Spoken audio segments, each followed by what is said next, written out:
So ayan guys, mag-open ulit tayo sa ating next loots. This is from Wild Hits Box Break PH.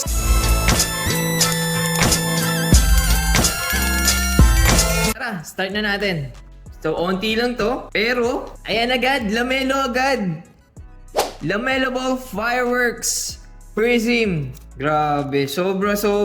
Ang ganda ng mga cards talaga. Yan, check na natin. Fireworks ni Lamelo, first card. Ayan oh, grabe oh, may mga fireworks talaga. Literal, nasa likod. So, Fearless again. Meron na tayo nakuha nito nung una nating video. Parang pinakauna yon kung natatandaan ko. Lamelo Ball Fearless. Dalawang Lamelo Ball. 2021 na to, guys. Ito, rookie year niya. Ayan.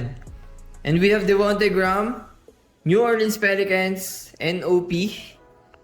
And we have Kira Lewis Jr. So, ayun na, bases na yun sa likod. James Bouknight, rookie, Kai Jones, JT Thor, Miles Bridges, and Gordon Hayward. So, dito sa Loots and Packs na to, ito lang, inserts, Kira Lewis and Devonte Graham, and Fearless, Rookie Year, Prism, and our fireworks, another Lamelo Ball. Ganda, sobra guys. Check nyo. Super solid. See you in our next video. Abangan nyo. Madami pang magaganda. Peace out.